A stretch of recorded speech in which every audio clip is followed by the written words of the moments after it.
Hello everyone, welcome to my channel physics by Neetu. आज हम class 12th chapter 7 alternating current के कुछ previous years के क्वेश्चंस डिस्कस करेंगे। स्टार्टिंग में हम कुछ एमसीक्यूज डिस्कस करेंगे और उसके बाद हम 2 मार्क्स, 3 मार्क्स एंड 5 मार्क्स के कुछ क्वेश्चंस भी डिस्कस करेंगे कि कैसे कैसे क्वेश्चंस पूछ सकते हैं, यहाँ से डेरिवेशन से रिलेटेड कैसे क्वेश्चंस पूछ सकते हैं। देखो, इससे पहले जितने भी चैप्टर हैं उनके प्रीवियस ईयर्स के क्वेश्चंस हम डिस्कस कर चुके हैं। आपको सारे वीडियो इस चैनल पे मिल जाएंगे। प्लेलिस्ट बनी हुई है चैनल पे। प्लेलिस्ट का नाम है PYQ series class 12th physics. उस प्लेलिस्ट का लिंक मैं इस वीडियो के कमेंट सेक्शन में भी दे दूंगी एंड डिस्क्रिप्शन में भी दे दूंगी। आप वहां जाके वॉच कर लेना।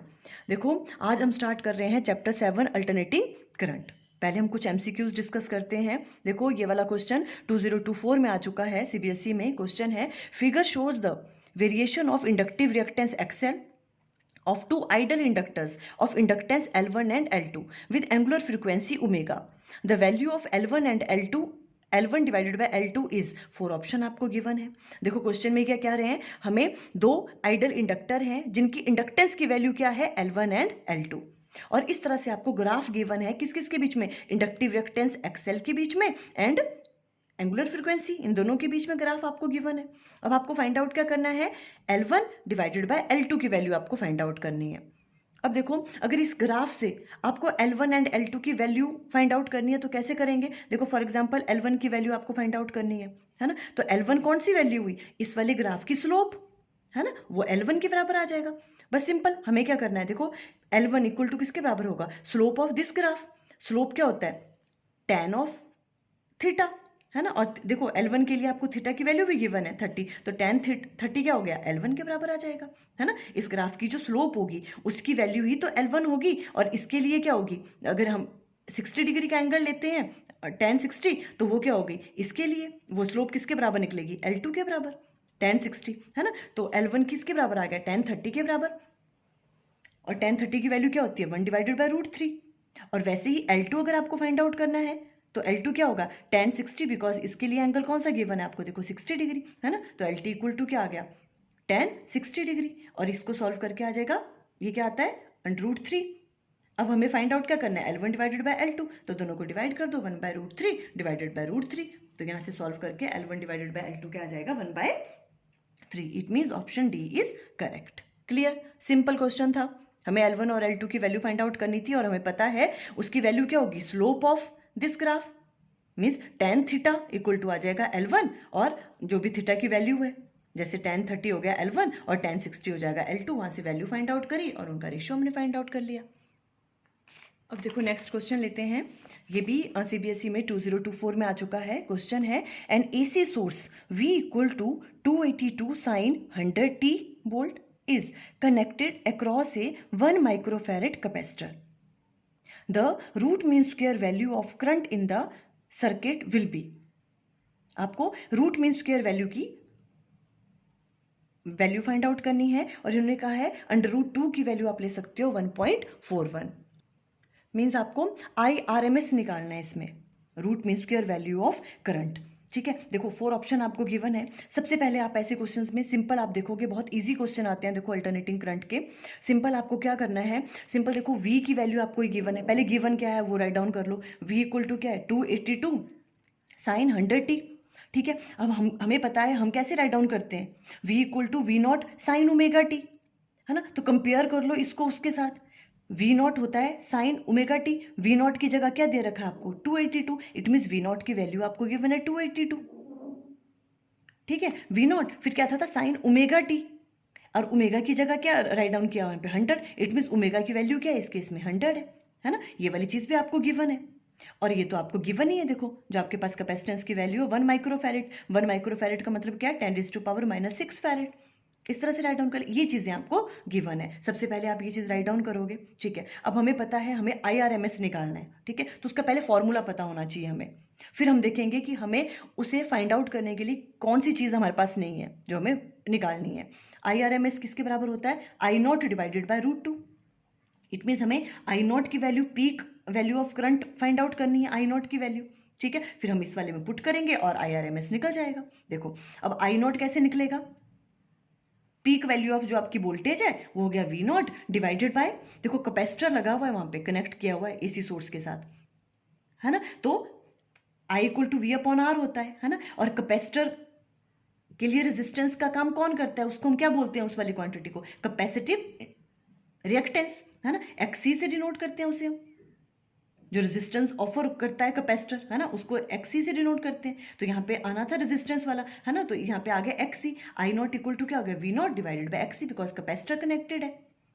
क्लियर, तो ये वाली चीज यहाँ से हम आई नॉट निकाल लेंगे।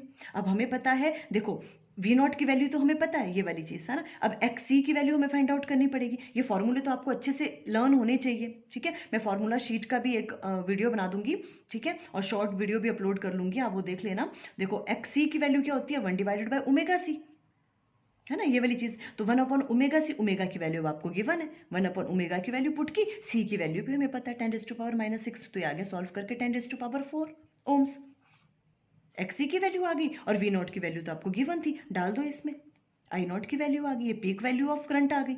अब निकालनी हमने I R M S, I R M S क्या होता है, आई नॉट डिवाइडेड बाय √2, इसको डिवाइड कर दो √2 के साथ, वैल्यू भी आपको गिवन थी 1.41, और ये आई आर एम एस की वैल्यू कैलकुलेट करके आ जाएगी 20 milli ampere, means option B correct होगा इस वाले केस में।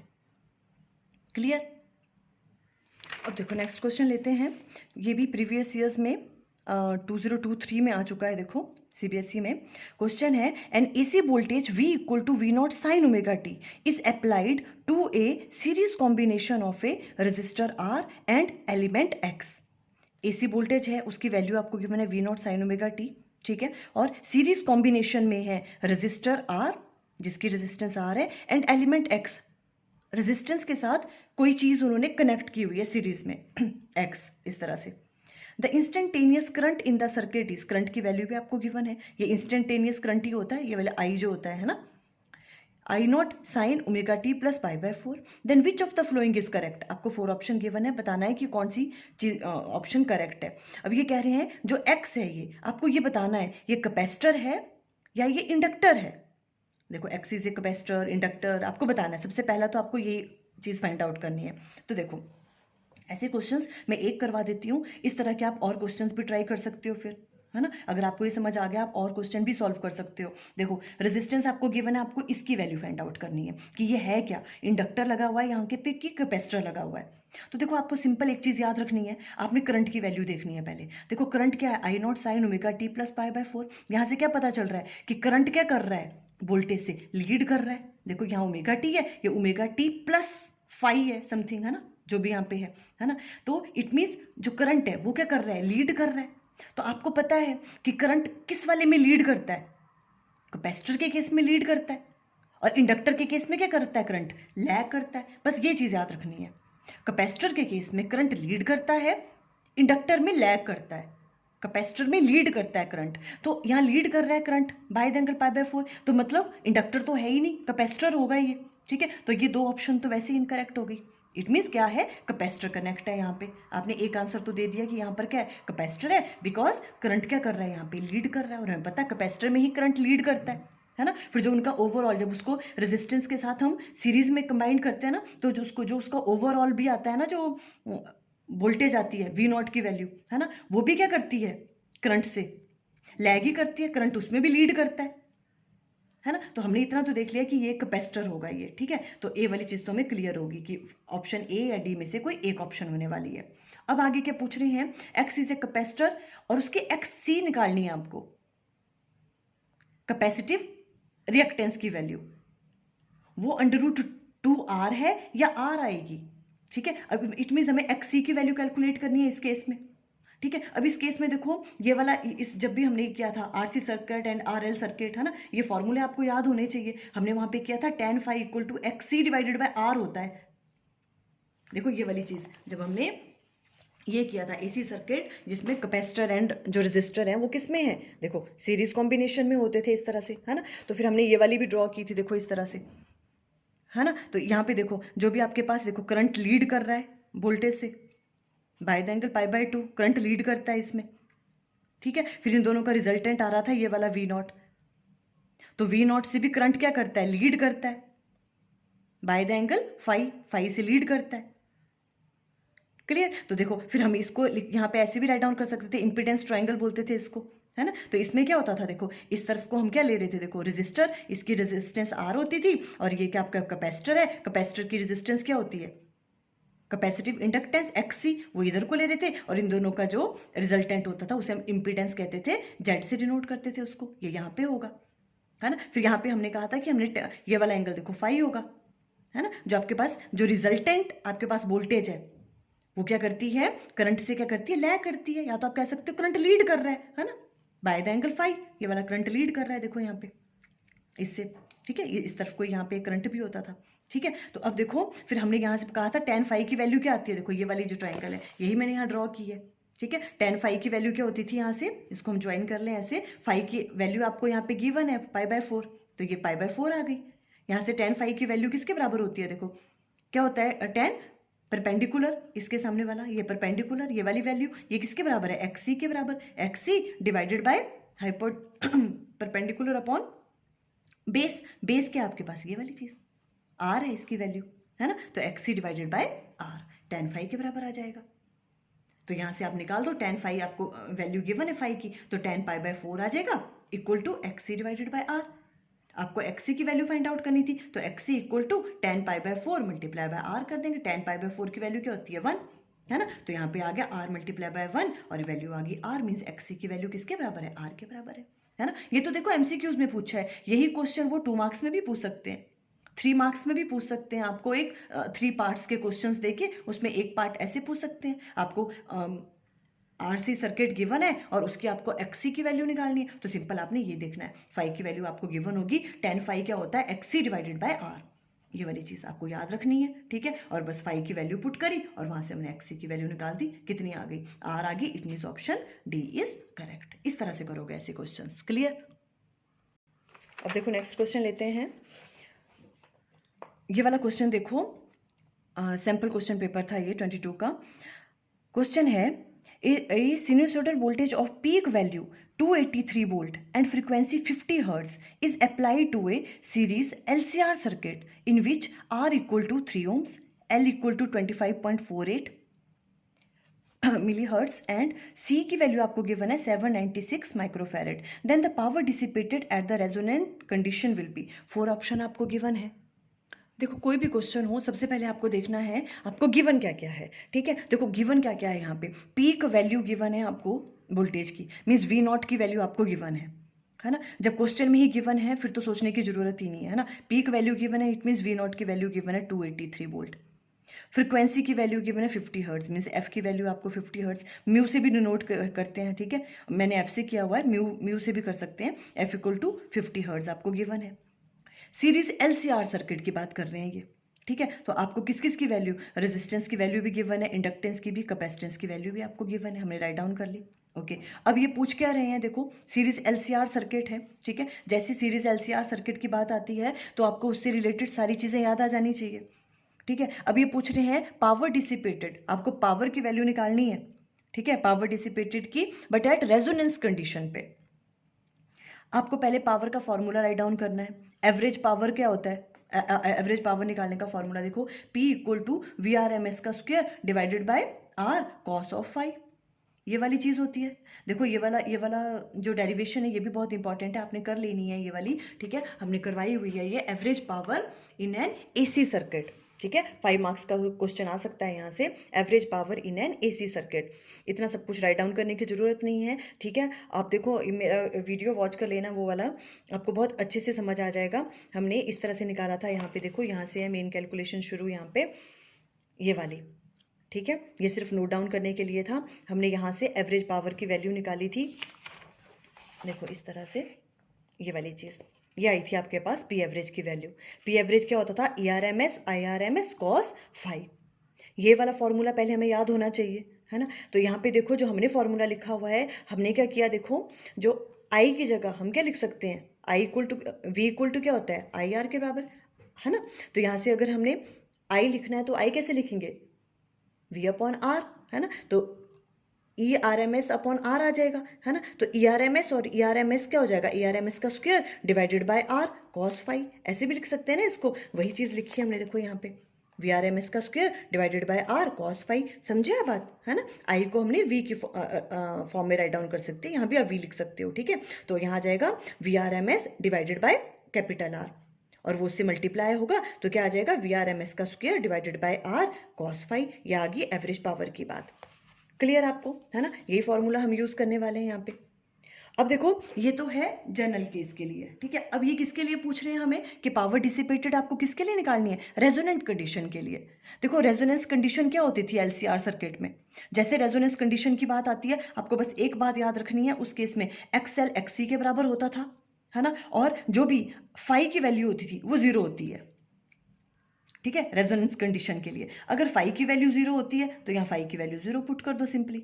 फाई की वैल्यू जीरो पुट की तो कॉस जीरो क्या हो गया, 1, है ना। तो जो आपके पास पावर की वैल्यू आ जाएगी VRMS का स्क्वायर डिवाइडेड बाय R आ जाएगा, मतलब हमें इसकी वैल्यू कैलकुलेट करनी है अब। Clear, okay. अब देखो हमें VRMS निकालना है, पर हमारे पास तो पीक वैल्यू गिवन है, हमें पता है हम किस तरह से फाइंड आउट कर सकते हैं VRMS का फॉर्मूला क्या होता है, V0 डिवाइडेड बाय √2, ठीक है। तो पहले हम VRMS की वैल्यू कैलकुलेट कर लेंगे, V0 283 है, डिवाइडेड बाय √2 कर दो आप, सिंपल सी थिंग, ठीक है। और देखो पावर का देखो मैं अपने आप सॉल्व नहीं कर रही हूँ इसलिए ताकि बहुत लॉन्ग वीडियो ना बन जाए, है ना। आई थिंक आपको ऐसे क्लियर हो रहा है, अंडरस्टैंड हम सब चीज़ें कर रहे हैं, फॉर्मूला कहाँ कहाँ से आए, मैं वो सारी चीज़ें आपको अच्छे से अंडरस्टैंड करवा रही हूँ। फिर भी अगर आपको लगता है कि हमें खुद सॉल्व करके करना है तो हम वैसे भी ट्राई कर सकते हैं, पर उससे क्या होगा ना, बहुत लॉन्ग वीडियो बन जाएगा। इस वजह से मैंने पहले ही सॉल्व कर ली हैं चीज़ें, है ना, ताकि फिर हम अच्छे से अंडरस्टैंड कर सकें। अब देखो VRMS की वैल्यू हमने यहाँ निकाल देनी है वाली, इसको सॉल्व करके, है ना। आप इसका स्क्रीनशॉट ले सकते हो, ये वाली चीज़ आ गई। अब देखो ये वाली वैल्यू कहाँ पुट करनी है, पावर में।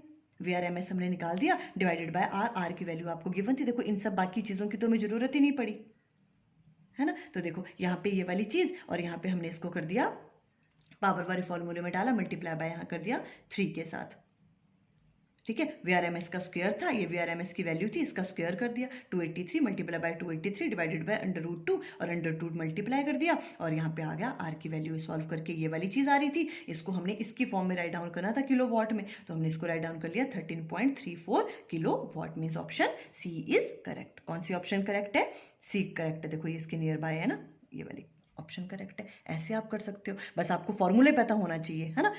पावर का फॉर्मूला पता होना चाहिए, फिर आपको पता होना चाहिए कि देखो जो आपके पास अगर यहाँ सिर्फ किसकी बात की होती, प्योरली इंडक्टिव वाले सर्किट की बात की होती, है ना, या फिर किसकी बात करें प्योर कैपेसिटिव सर्किट की बात की होती, तो उन वाले केस में क्या होता है, जो फेज एंगल है उसकी वैल्यू कितनी होती है, π/2 के बराबर। तो यहाँ π/2 आ जाना था, और cos π/2 क्या होता है, 0। तो उसके लिए पावर की वैल्यू क्या होती है, 0 होगी।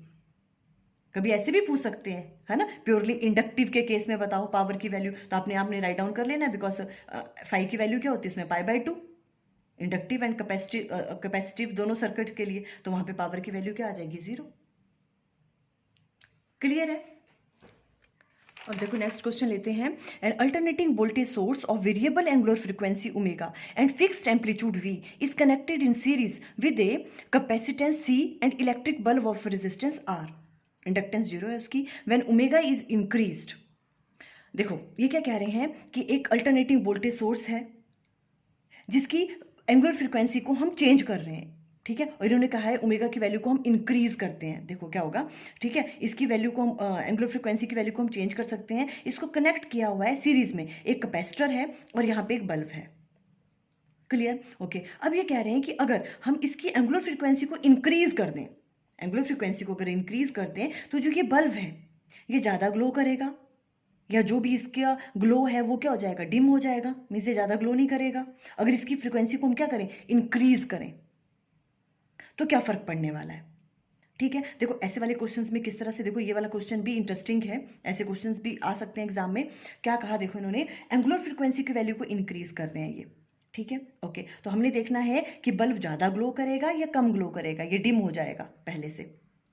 तो देखो ये ज़्यादा ग्लो कब करेगा, अगर यहाँ से करंट की वैल्यू क्या होगी, ज़्यादा होगी, और करंट की वैल्यू ज़्यादा कब होगी, जब ये जो कैपेसिटर है ये क्या करेगा, कम रेजिस्टेंस ऑफर करेगा उस करंट को। मींस जो भी यहाँ पे कैपेसिटिव इंडक्ट वो है ना, जब कैपेसिटिव रिएक्टेंस की वैल्यू क्या होगी, कम होगी। कैपेसिटिव रिएक्टेंस क्या होता था, रेजिस्टेंस ऑफर्ड बाय कैपेसिटर, है ना। जब उसकी वैल्यू कम होगी कैपेसिटिव रिएक्टेंस की, है ना, जब उसकी वैल्यू कम होगी तो क्या होगा, करंट क्या करेगा, वो ज़्यादा फ्लो करने देगा। जब ज़्यादा करंट फ्लो करेगा तो ये ज़्यादा ग्लो करेगा यहाँ से, है ना, यही वाली चीज़ होगी ना। अब देखो, अब हमें इतनी चीज़ें पता लगी तो हमें पता होना चाहिए कि इसकी कैपेसिटिव रिएक्टेंस निकालने का फॉर्मूला क्या होता है। वो सिंपल है, एक्स सी इक्वल टू क्या होता है, 1/ओमेगा सी। ठीक है, अब देखो ओमेगा के साथ ये कैसे वेरी कर रहा है, इन्वर्सली। इन्होंने कहा अगर हम ओमेगा को इंक्रीज कर दें, अगर ओमेगा को इंक्रीज कर लें तो एक्सी की वैल्यू क्या हो जाएगी, कम हो जाएगी। एक्सी की वैल्यू कम हो जाएगी यहाँ पे, मीन्स जो कैपेसिटर है वो क्या करेगा, वो कम रेजिस्टेंस ऑफर करेगा करंट के लिए, तो ज़्यादा करंट फ्लो करेगा। जब ज़्यादा करंट फ्लो करेगा तो ये ग्लो करेगा, फिर ज़्यादा अच्छे से ग्लो करेगा। Means option B is correct, the bulb glow brighter. जैसे ओमेगा की वैल्यू देखो, जैसे ओमेगा की वैल्यू इंक्रीज हुई, है ना, इन्होंने कहा था अगर ओमेगा की वैल्यू को इंक्रीज करें, अगर ओमेगा की वैल्यू को इंक्रीज कर रहे हैं तो एक्सी क्या हो जाएगा, कम हो जाएगा, कम रेजिस्टेंस ऑफर करेगा वो करंट को। जब रेजिस्टेंस कम होगी तो करंट की वैल्यू इंक्रीज हो जाएगी, तो ज़्यादा करंट फ्लो करेगा और ये क्या करेगा, यहाँ पे ज़्यादा ग्लो करेगा। क्लियर ये वाला क्वेश्चन। अब देखो नेक्स्ट लेते हैं हम एक 2 मार्क का क्वेश्चन। देखो ये भी आ चुका है सीबीएसई में 2024 में। क्वेश्चन क्या है देखो, mention the factors on which the resonant frequency of A series LCR circuit depend. जो सीरीज एलसीआर सर्किट है उसकी जो रेजोनेंट फ्रीक्वेंसी है वो किन फैक्टर्स पे डिपेंड करती है। बस आपको ऑलवेज याद रखना है, देखो जो भी रेजोनेंट फ्रीक्वेंसी है एलसीआर सर्किट की, ठीक है, वो किस पे डिपेंड करती है, सिंपल इंडक्टेंस एंड कैपेसिटेंस पे डिपेंड करती है। ठीक है, देखो आधा क्वेश्चन तो ऐसे कर लोगे, the resonant frequency F R से डिनोट किया हमने उसको। ठीक है, एफ आर इक्वल टू किसके बराबर होता है, 1/2 पाई एल सी का अंडर रूट। सिंपल 2 मार्क का क्वेश्चन है तो आपने सिंपल ये रखना है, इसको डिराइव करने की जरूरत नहीं है। ठीक है, ये वाली चीज आ गई। अब इन्होंने क्या कहा है कि किन फैक्टर्स पे डिपेंड करता है, तो किस किस पे डिपेंड कर रहा है, ये तो कांस्टेंट है, इंडक्टेंस पे डिपेंड कर रहा है ना, और कैपेसिटेंस पे डिपेंड कर रहा है। तो आप लिख दोगे, it is clear that resonant frequency depend on value of inductance and capacitance. यहां तक हो गया आंसर। आगे पूछ रहे हैं plot a graph showing variation of impedance of A series LCR circuit with the frequency of A applied AC source. ये बहुत इंपॉर्टेंट था। ठीक है, आपको ग्राफ प्लॉट करना है किस किस के बीच में, इंपीडेंस एंड फ्रीक्वेंसी के बीच में। ठीक है, इंपीडेंस एंड फ्रीक्वेंसी के बीच में एलसीआर सर्किट के लिए। ठीक है, तो इस तरह से होता है वो। देखो लोअर फ्रीक्वेंसी पे भी इंपीडेंस की वैल्यू बहुत ज़्यादा होती है और हायर फ्रीक्वेंसी पे भी इंपीडेंस की वैल्यू ज़्यादा होती है। सिंपल ये वाली देखो, ये वाली चीज़ आती है, ये वाली जो ये वाली है, ठीक है, इस वाली फ्रीक्वेंसी पे यह है रेजोनेंस फ्रीक्वेंसी। ठीक है, ये रेजोनेंट फ्रीक्वेंसी है, इस वाली रेजोनेंट फ्रीक्वेंसी पे इंपीडेंस की वैल्यू मिनिमम होती है। अदरवाइज इंपीडेंस की वैल्यू जो कम फ्रीक्वेंसी पे भी ज़्यादा होती है और ज़्यादा फ्रीक्वेंसी पे भी देखो ज़्यादा ही है, कम फ्रीक्वेंसी पे भी ज़्यादा है। सिंपल किस पे इंपीडेंस की वैल्यू जो है मिनिमम होती है, ये क्वेश्चन भी पूछ सकते हैं। ठीक है, इसलिए मैं देखो स्ट्रेस करके बोल रही हूँ कि जो रेजोनेंट फ्रीक्वेंसी है ये होती है रेजोनेंट फ्रीक्वेंसी एफ आर, ये वाली वैल्यू। ठीक है, इस वाली वैल्यू पे देखो इंपीडेंस अगर हम देखें तो मिनिमम है, देखो इंपीडेंस, है ना, बाकी सब जगह के कंपैरिजन में रेजोनेंट फ्रीक्वेंसी जहां पे है उस वाले केस में जेड की वैल्यू कैसी है, इंपीडेंस की वैल्यू मिनिमम, और ये किसके बराबर होती है, आर के बराबर होती है। ये वाली बात आपको याद रखनी है। जब हमने अपने वीडियो ये डिस्कस किया था पूरा का पूरा टॉपिक, तो हमने डिटेल में अंडरस्टैंड किया ये वाली चीज़। क्लियर, तो जेड मिनिमम होता है रेजोनेंस फ्रीक्वेंसी पे इंपीडेंस की वैल्यू, और वो किसके बराबर होती है, आर के बराबर। इस तरह से आप आंसर करोगे कि 2 मार्क्स का क्वेश्चन आता है तो। अब देखो नेक्स्ट क्वेश्चन लेते हैं। देखो ये वाला क्वेश्चन सीबीएसई में 2025 में आ चुका है। देखो एमसीक्यू है। क्वेश्चन क्या है, a transformer is connected to a 200 volt AC source. The transformer supplies 3000 volt to a device. If the number of turns in the primary coil is 450, then number of turn its secondary coil is 4 option आपको given है। ठीक है, एक transformer है जिसको कितने AC source के साथ कनेक्ट किया हुआ है, 200 वोल्ट के साथ। ठीक है, इट मीन्स देखो ये वाला ट्रांसफॉर्मर का ये वाला जो रिलेशन है ये बहुत इंपॉर्टेंट था।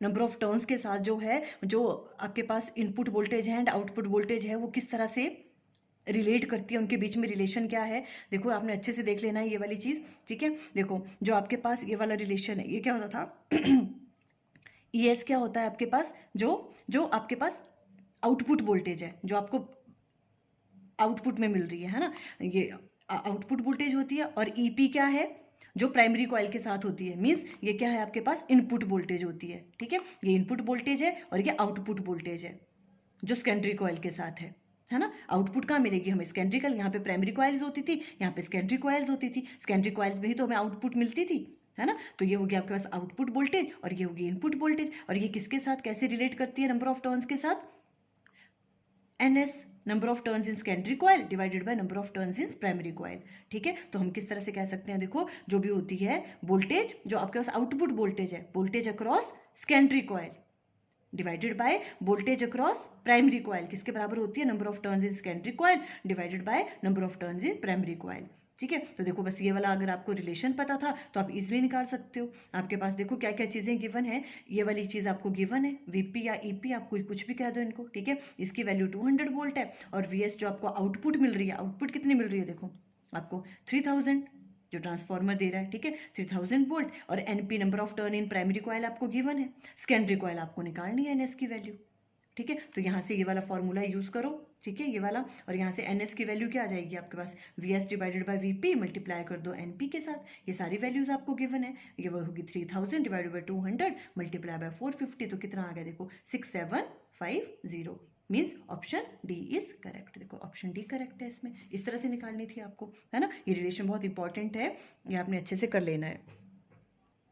अब देखो नेक्स्ट क्वेश्चन है, ये वाला क्वेश्चन भी 2025 में आ चुका है, MCQ है। देखो क्वेश्चन क्या है, a voltage V equal to V naught sine omega t applied to a circuit derives a current I equal to I naught sin omega t plus 5 in the circuit. The average power consumed in the circuit over a cycle is, 4 option आपको given है, ठीक है। देखो current और voltage में कितने का phase difference है, 5 का, ठीक है। ये कह रहे हैं कि हमें क्या फाइंड आउट करनी है, पी एवरेज की वैल्यू पूछ रहे हैं ये पूरी साइकिल के लिए। तो हमें पता है, सबसे पहले फॉर्मूला पता होना चाहिए, पी एवरेज निकालने का फॉर्मूला क्या होता है, VRMS IRMS साथ में cos फाई, हमें तो ये वाला फॉर्मूला पता है। बट यहाँ पे इन्होंने थोड़ा सा ट्रिक किया हुआ है, इन्होंने क्वेश्चन को ट्विस्ट किया हुआ है और यहाँ वैल्यू किस में दे रखी है, I not and V not में। तो कोई प्रॉब्लम नहीं है, हमें ये वाली चीज़ तो पता है, ये वाला फॉर्मूला होता है ना। फिर हमें पता है ये वाला फॉर्मूला पता होना चाहिए, VRMS किसके बराबर होता है, V not divided bye √2, because ये किसकी पीक वैल्यूज़ की बात कर रहे हैं। तो हमें ये किस फॉर्मूला किस में राइट डाउन करना पड़ेगा, पीक वैल्यूज़ में, है ना। हमें पता है VRMS किसके बराबर होता है, V not divided bye √2 and IRMS को हम लिख सकते हैं I नॉट डिवाइडेड बाय √2। ये वाली वैल्यूज़ यहाँ पे पुट कर दो, VRMS की जगह ये वाली आ जाएगी, IRMS की जगह ये वाली, साथ में cos फाई।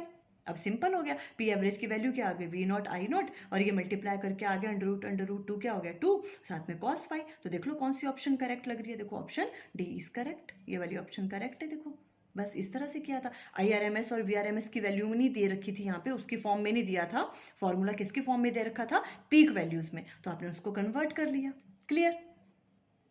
अब देखो नेक्स्ट ले रहे हैं क्वेश्चन हम, ये देखो 3 मार्क का क्वेश्चन आया था, ये वाला देखो 2025 में ही आया हुआ है, ठीक है। देखो इसको मैं सॉल्व तो नहीं कर रही हूँ, ठीक है, डेरिवेशन है। देखो क्या क्वेश्चन आया था, पर आपको एक आइडिया मिल जाएगा कैसे कैसे क्वेश्चंस आ सकते हैं। Differentiate between the peak value and root mean square value of an alternating current, आपको डेफिनेशन देनी है दोनों की, ठीक है। Derive the expression for the root mean square value of alternating current in term of its peak value, हमें derive करनी है एक्सप्रेशन किसके लिए, रूट मीन स्क्वायर वैल्यू के लिए, मीन्स अब आपको किसकी वैल्यू फाइंड आउट करनी है, IRMS की वैल्यू निकालनी है, ठीक है। IRMS की वैल्यू और किसकी फॉर्म में, पीक वैल्यू में। IRMS किसके बराबर होता है, I नॉट डिवाइडेड बाय √2, ये वाली चीज़ जो है, ये वाली जो आपको डेरिवेशन है, ये वाली पूछी हुई है यहाँ पे, ठीक है। तो पहले आप इस तरह से ही दोनों की डेफिनेशन दे दो, इस तरह से देखो रूट मीन स्क्वायर वैल्यू, और ये था देखो पूरी वो जो आपके पास क्या थी, ये एक्सप्रेशन पूरी पूरी derivation, root mean square value आपको फाइंड आउट करना है। देखो इस तरह से करेंगे, है ना, ये वाली चीज़ देखो, और ये आया था आपके पास आंसर, देखो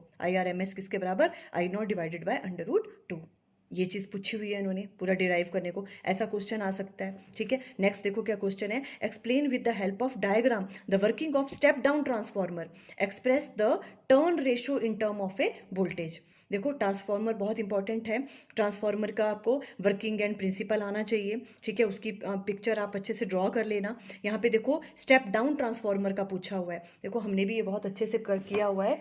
देखो ये वाला था ट्रांसफॉर्मर, ठीक है, इसके बारे में देखो हमने इस तरह से पूरा हमने एक्सप्लेन किया था ट्रांसफार्मर के बारे में, देखो ये था, है ना। पर हमने यहाँ पे कौन सा डिस्कस किया हुआ है, ये स्टेप अप ट्रांसफार्मर है। स्टेप अप ट्रांसफार्मर में क्या होता है, नंबर ऑफ सेकेंडरी कॉइल्स ज़्यादा होती हैं, है ना, और प्राइमरी की कम होती है। इन्होंने स्टेप डाउन पूछा हुआ है, स्टेप डाउन में क्या होगा, प्राइमरी में नंबर ऑफ टर्न्स ज़्यादा होंगी और सेकेंडरी में कैसी हो जाएंगी, कम, इससे अपोजिट होगा।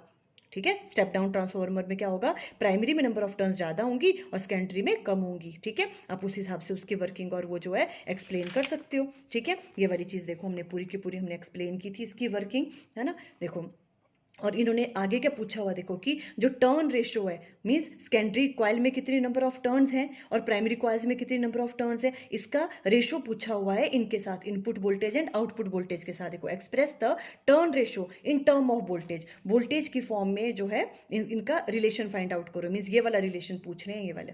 देखो ये बहुत इंपॉर्टेंट है ना। तो आप इस तरह से ये चीज़ राइट डाउन कर लेना और ये वाली चीज़ यहाँ पे प्रूव कर लेना, ऐसा क्वेश्चन आ सकता है देखो एग्जाम में। अब देखो ये एक थर्ड 3 मार्क्स का क्वेश्चन है, देखो 3 मार्क्स का क्वेश्चन है, देखो ये वाला, ये भी 2023 में आ चुका है। देखो किस तरह का क्वेश्चन है, ए सीरीज आरएल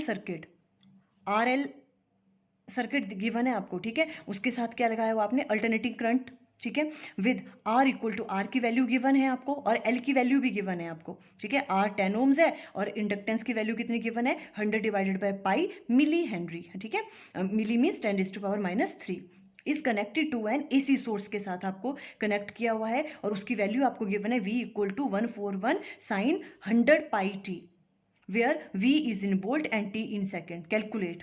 पहले तो देखो ये चीज़ें आपको गिवन है, ठीक है। पहले तो सिंपल का काम होता है आपका, बिल्कुल नहीं घबराना है, आपने सिंपल क्या देखना है, क्वेश्चन देखना है और क्या क्या चीज़ें आपको गिवन है पहले वो राइट डाउन कर लो। ठीक है, R की वैल्यू आपको गिवन है, सबसे पहले देखो RL सर्किट है, ठीक है, तो RL सर्किट है तो इसकी सारी चीज़ें आपको ध्यान आ जानी चाहिए कि RL सर्किट में क्या क्या होता था। ठीक है, जब RL सर्किट होता था तो क्या लीड करता है, देखो इंडक्टर के केस में क्या लीड करता था, करंट क्या करता था, इसमें लैग करता था, वोल्टेज लीड करता था, है ना। और अगर हम RC सर्किट की बात करते हैं तो उसमें करंट लीड करता है। ठीक है, ये चीज़ पता होनी चाहिए। फिर इनका इम्पीडेंस पता होनी चाहिए आपको कि क्या होता था इसका इम्पीडेंस, है ना। तो देखो सबसे पहले तो आपने क्या करना है, R की वैल्यू गिवन है, L की वैल्यू आपको गिवन है, ठीक है, हमने राइट डाउन कर ली, और V इक्वल टू ये चीज़ गिवन है। इसको कंपेयर कर लो आप V0 साइन ओमेगा टी से, तो V0 की वैल्यू आ गई आपके पास ये, है ना। तो V0 साइन ओमेगा टी को छोड़ के ये चीज़ क्या है, ओमेगा, तो ओमेगा की वैल्यू क्या है, एंगुलर फ्रीक्वेंसी की गिवन यहाँ पे 100π। तो ये चीज़ें आप राइट डाउन कर लो, ये चीज़ें आपको गिवन है। हमेशा जब भी ऐसी वैल्यू गिवन होगी आप इसको कंपेयर करोगे V0 साइन ओमेगा टी से। ठीक है, ये V0 आ गया और साइन ओमेगा टी के साथ जो चीज़ होगी वो ओमेगा है, एंगुलर फ्रीक्वेंसी वो ये होगी। अब देखो क्या क्या पूछ रहे हैं, ये क्या फाइंड आउट करना है, इंपीडेंस ऑफ द सर्किट। देखो अब RL सर्किट के लिए आपको ये फॉर्मूले तो आने चाहिए। इंपीडेंस की वैल्यू क्या होती है, जेड से डिनोट करते हैं R² प्लस XL का स्क्वायर अंडर रूट, XL क्या होता था, इंडक्टिव रिएक्टेंस, है ना, इसका स्क्वायर, और XL की वैल्यू किसके बराबर होती है, ओमेगा L के बराबर, है ना। ये चीज़ भी पता होनी चाहिए। तो R² प्लस XL की जगह ओमेगा L आएगा तो ओमेगा स्क्वायर L स्क्वायर इसका अंडर रूट, सारी वैल्यूज आपको गिवन है, बस पुट करना है अपने, सिर्फ आपको फॉर्मूला याद होना चाहिए। ठीक है, ये सारी वैल्यूज गिवन थी, ये आप देख लेना कैलकुलेशन पार्ट, ठीक है, स्क्रीनशॉट ले लेना इसका। सिंपल देखो ये वाली चीज़ की और ये सॉल्व करके आ जाएगा 200 अंडर रूट और इंपीडेंस की वैल्यू आ गई 10 अंडर रूट 2। फर्स्ट पार्ट हो गया आपका। सेकंड देखो फेज एंगल पूछा है ना, आपको सिंपल RL और जो भी आपके पास RC सर्किट है इन सब के आपको क्या पता होना चाहिए, फेज एंगल्स तो पता ही होने चाहिए। फाई उसको कैसे निकालते थे हम, इंपीडेंस ट्रायंगल से, tan फाई, है ना, tan फाई किसके बराबर होता था, XL डिवाइडेड बाय R। ये हो गया किसके केस में, RL के केस में। अगर RC सर्किट होता तो क्या होना था यहाँ पे, tan phi equal to XC divided by R होना था, है ना। ओके, तो देखो XL को हम लिख सकते हैं ओमेगा L और वहाँ पे XC क्या होता है, 1 डिवाइडेड बाय ओमेगा C। ये फॉर्मूले याद होने चाहिए। अब ओमेगा L अपॉन R, ये भी सारी वैल्यूज आपको गिवन है, ओमेगा की वैल्यू गिवन है, L की वैल्यू गिवन है, R की वैल्यू बस पुट की। फाई की वैल्यू क्या आ गई आपके पास, यहाँ पे देखो tan फाई 1 आ गया। tan फाई 1 कब होता है, 45 डिग्री पे, तो 45 डिग्री, और अगर आपको रेडियन में राइट डाउन करना है तो π/4 आ गया रेडियन। ये वाली भी आ गई, फेज एंगल भी निकाल दिया। अब है voltage drop across inductor, inductor के अक्रॉस पूछ रहे हैं कि वोल्टेज ड्रॉप कितनी हो रही है।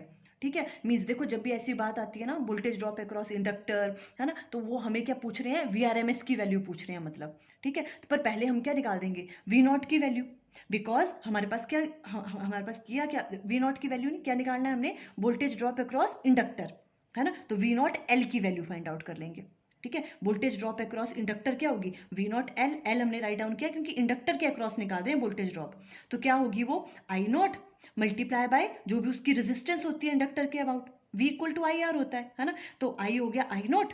ठीक है, बिकॉज हमने यहाँ पे क्यों निकाला ये वी नॉट की फॉर्म में, वी आर एम एस क्यों नहीं निकाला, बिकॉज हमारे पास आई नॉट की जो है ना ये वाला आई नॉट, ये निकालना हमारे लिए ईजी है बिकॉज वी नॉट की वैल्यू हमें गिवन है यहाँ पे इसलिए। ठीक है, तो ओके, तो हमने V naught L equal to किसके बराबर आ गया, आई नॉट, कितना वहां से पास कर रहा है पीक लेवल का करंट, और एक्सएल, एक्सएल क्या है, कितनी रेजिस्टेंस है, V equal to I R, inductor के केस में रेजिस्टेंस क्या होती है, एक्सएल, है ना, तो उससे मल्टीप्लाई कर देंगे।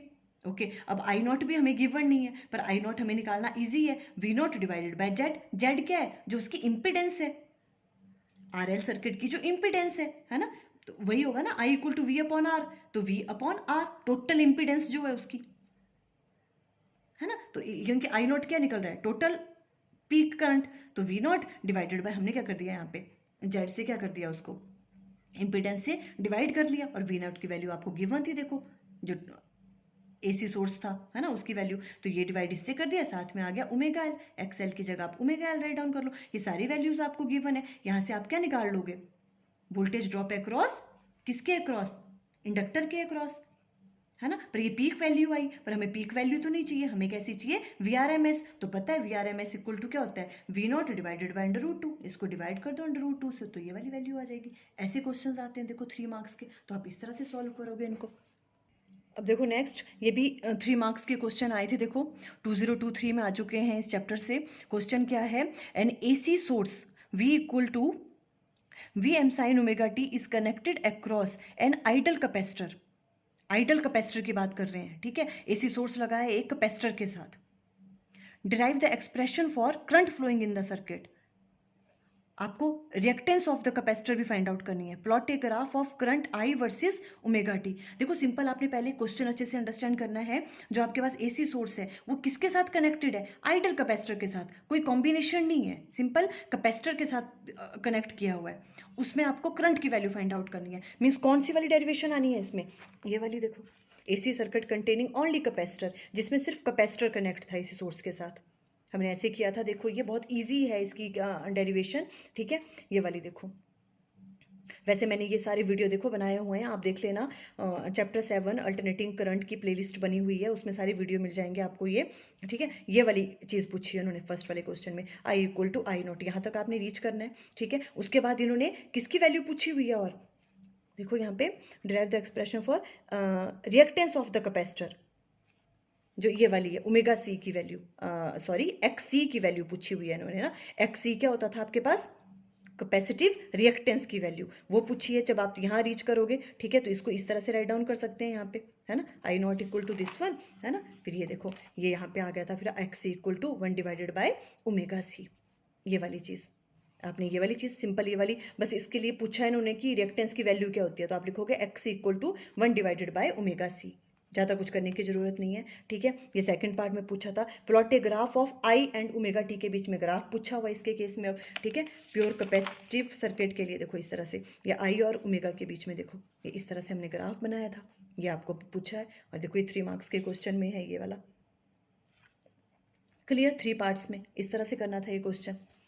अब देखो नेक्स्ट क्वेश्चन क्या पूछ रहे हैं, ये a series combination of an inductor, a capacitor and resistor connected across an AC source of voltage in a circuit, मतलब किसकी बात कर रहे हैं ये, एलसीआर सर्किट की, ठीक है, तीनों को सीरीज में लगाया हुआ है, obtain and expression for the average power consumed by the circuit, ये भी बहुत इंपॉर्टेंट डेरिवेशन है, average power consumed in a circuit, है ना, एवरेज पावर की वैल्यू निकालनी है, पहले तो मैंने इन्होंने ये पूछा हुआ है, तो सबसे पहला ये वाला पार्ट कर लेंगे, देखो ये वाला किया हुआ हमने, ये वाला देखो average power of N AC circuit, ठीक है, ये वाली चीज़ देखो यहाँ से थी इसकी जो डेरिवेशन स्टार्ट थी, क्लियर, ये वाली चीज़, और यहाँ तक आ गया था ये सिंपल, यहाँ तक पी एवरेज की वैल्यू, ये वाली चीज़ पूछी है उन्होंने कि इसको पूरा डिराइव करो आप, तो आप यहाँ तक रीच करोगे, P average equal to E R M S I R M S into cos phi, cos phi को हम क्या कहते थे, पावर फैक्टर, ठीक है, तो देखो इसके साथ क्या क्वेश्चन पूछा है इन्होंने, यहाँ तक हो गया, ठीक है, average power, find power factor for purely inductive circuit and purely resistive circuit के लिए पावर फैक्टर की वैल्यू फाइंड आउट करो, ठीक है, मीन्स पावर फैक्टर क्या कहा हमने, ये होता है कॉस फाई पावर फैक्टर, है ना, पावर फैक्टर किसके लिए निकालना है, किसके लिए? देखो एक तो कहा इन्होंने प्योरली इंडक्टिव सर्किट के लिए। इंडक्टिव सर्किट के लिए देखो ये होता है, यह इंडक्टिव और यह पावर फैक्टर के बारे में हमने देखो पूरा वीडियो बनाया था इसके ऊपर भी, ठीक है। पावर फैक्टर क्या होता है? देखो cos फाई से डिनोट करते हैं और इसकी वैल्यू इंडक्टिव सर्किट के लिए देखो फेज डिफरेंस कितना होता है? 90 डिग्री का, है ना। जैसे हम इंडक्टर की बात करें तो करंट उसमें क्या करता है? लैग करता है, वोल्टेज लीड करती है by the angle pi by 2, तो फाई की वैल्यू आ गई 90 डिग्री। जब ये 90 होगा तो cos 90 क्या हो जाएगा? 0। जब cos 90 0 है ना, तो मतलब पावर फैक्टर की वैल्यू भी क्या आ जाएगी? cos 90 कितना होता है? 0 होता है, तो पावर फैक्टर की वैल्यू कितनी आ गई इस केस में? 0 आ गई, बिकॉज cos 90 क्या होता है? 0 होता है ना। तो यहाँ पे 0 आ जाएगी। और प्योर रेजिस्टिव सर्किट के लिए पूछा है। रेजिस्टिव सर्किट के लिए क्या होता था? फाई की वैल्यू क्या होती है? 0, बिकॉज आर और आई उनके बीच में कोई फेज डिफरेंस नहीं होता था। यहाँ 90 डिग्री का था, यहाँ देखो एक ही फेज में होते थे वो, एक ही फेज में है, तो फाई की वैल्यू क्या होगी? 0, और cos 0 क्या होता है? 1, तो पावर फैक्टर की वैल्यू क्या आएगी? 1, ठीक है। तो हम क्या कहेंगे? जो आपके पास प्योरली रेजिस्टिव सर्किट है उसके लिए पावर फैक्टर की वैल्यू 1 आती है, और purely inductive and purely capacitive circuit के लिए देखो कैपेसिटिव सर्किट में भी 90 डिग्री का होता है फेज डिफरेंस। इन दोनों के केस में जो आपके पास पावर फैक्टर की वैल्यू है वो कितनी आएगी? 0 आएगी, बिकॉज cos 90 की वैल्यू कितनी होती है? 0 होती है, ठीक है। इस तरह से आंसर करोगे। देखो ये वाला क्वेश्चन आता है। तो अब देखो ये लास्ट क्वेश्चन हम डिस्कस कर लेते हैं। ये 5 मार्क्स का क्वेश्चन था, ठीक है। देखो ये अब सारे क्वेश्चन तो हम डिस्कस नहीं कर सकते, है ना, पर इस तरह के क्वेश्चन आते हैं, ठीक है। 5 मार्क्स में देखो क्या पूछा इन्होंने। A device X is connected across an AC source of voltage V equal to V naught sine omega t. The current through X is given by, देखो आई की वैल्यू गिवन है, I equal to I naught sine omega t plus pi by 2, ठीक है। अब इन्होंने बताया नहीं है कि डिवाइस कौन सा है। मीन्स जो एसी सोर्स लगा हुआ है, कनेक्ट किया हुआ है, वो किसके साथ कनेक्ट किया हुआ है? वो कैपेसिटर के साथ कनेक्ट है कि इंडक्टर के साथ है कि आरएल सर्किट है कि आरसी सर्किट है? ऐसा कुछ नहीं बताया हुआ है, कि आपको पता करना है। कभी ऐसे भी पूछ लेते हैं। तो मैंने आपको सिंपल कहा है ऐसे क्वेश्चन में क्या देखना आपने देखना वी एंड आई के बीच में कितने का फेज डिफरेंस हो रहा है। देखो v equal to V naught sine omega t, I equal to I naught sine omega t plus pi by 2। Means कौन लीड कर रहा है इसमें? देखो ये साइन ओमेगा टी था, यहाँ पे sign omega t plus pi by 2 है, तो करंट लीड कर रहा है मतलब। और करंट किस में लीड करता है? हमेशा कैपेसिटर में, ठीक है। लीड करता है करंट कैपेसिटर में, और इंडक्टर में करंट क्या करता है? लैग करता है, पीछे रहता है। बस ये चीज़ याद रखनी है, ठीक है। कैपेसिटर में क्या होता है? करंट लीड करता है। तो मीन्स कैपेसिटर है, तो यहाँ से हमें पता लग गया ये देख के कि जो एक्स जिसकी ये बात कर रहे हैं, देखो ये फर्स्ट क्वेश्चन यही पूछा है, आइडेंटिफाई द डिवाइस एक्स। आप बताओ कि कौन सा डिवाइस है वो। तो हम क्या कहेंगे कि देखो v equal to this one, ये इसके बराबर है। It is clear that current lead कर रहा है वोल्टेज से पाई बाय 2 फेस डिफरेंस से। इट मीन्स जो डिवाइस एक्स है वो क्या है? कैपेसिटर है, ठीक है। और साथ में क्या पूछा? Right the expression for its reactance. इसकी रिएक्टेंस के लिए क्या बतानी है आपको? एक्सप्रेशन बतानी है, मीन्स फॉर्मूला लिखना है, सिंपल, ठीक है। तो कैपेसिटर के केस में क्या होता है? एक्सी, है ना। कैपेसिटिव रिएक्टेंस एक्सी का फॉर्मूला पूछा है, सिंपल। सॉरी मैंने थर्ड पॉइंट लिख दिया, ये यहीं पे आएगा ऊपर, इसके साथ पूछा था ना ये, है ना, फर्स्ट वाले के साथ ही। तो XC equal to 1 divided by omega C होता है। बस इसको राइट डाउन कर लो, ओमेगा फ्रीक्वेंसी है, कैपेसिटिव है, इस तरह से। और इसको देख लो, या ऐसे भी लिख सकते हो, ओमेगा की वैल्यू क्या होती है? 2 पाई एफ, ओमेगा की जगह 2 पाई एफ लिख सकते हैं, साथ में सी, ठीक है। ये वाली चीज पूछी हुई थी इसमें, ठीक है। आगे draw graph showing variation of voltage and current with time over the cycle of AC for x. आपको ग्राफ ड्रॉ करना है किस किस के लिए? देखो वोल्टेज एंड करंट के लिए, ये वाला जो फेजर डायग्राम हम कहते हैं, हमने हर केस में की थी ये, है ना। जब हमने एसी सोर्स के साथ क्या कनेक्ट किया हुआ था? कैपेसिटर और इंडक्टर किया हुआ था, रजिस्टर जब हम कनेक्ट करते थे, उन सब के लिए हमने फेजर डायग्राम भी बनाई थी सबके लिए, है ना। ये है फेजर डायग्राम, देखो ये फेजर डायग्राम, इसको हम वेव फॉर्म कहते थे, है ना। इसके देखो ई एंड आई का ओमेगा टी के साथ जो ग्राफ होता है, हमने सबके लिए डिस्कस किया था। यहाँ पे इन्होंने वेव फॉर्म पूछी हुई है, ठीक है। तो आप इस तरह से बना दो ये वाली चीज़। How does the reactance X vary with frequency of AC? Show this variation graphically, ठीक है। अब इन्होंने और क्या पूछा है?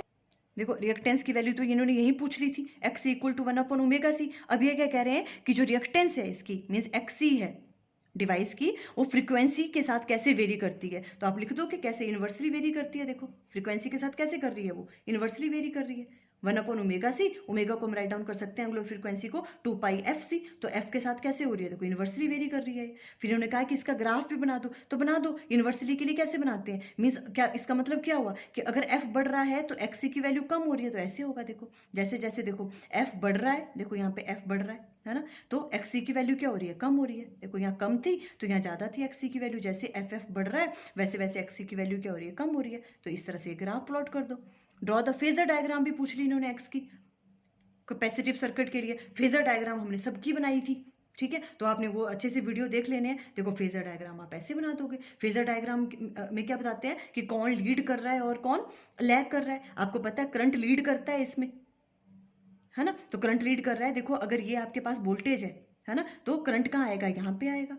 करंट लीड कर रहा है बाय द एंगल π/2, ये पीछे है ये आगे, ऐसे इंक्रीज करता है ऑलवेज, ठीक है। तो करंट यहाँ पे आएगा, करंट लीड कर रहा है वोल्टेज से बाय द एंगल, किससे, π/2 वाले एंगल से। देखो करंट लीड कर रहा है, वोल्टेज पीछे, ये वाली चीज़ बना दो। देखो आज हमने कुछ कुछ क्वेश्चंस किए, 2 मार्क्स के भी हमने डिस्कस किए, 3 मार्क्स के भी, 5 मार्क्स के भी। कोई और क्वेश्चन है, अगर आपको उसमें प्रॉब्लम है तो आप कमेंट सेक्शन में बता सकते हो या मुझे इंस्टाग्राम पे मैसेज कर सकते हो।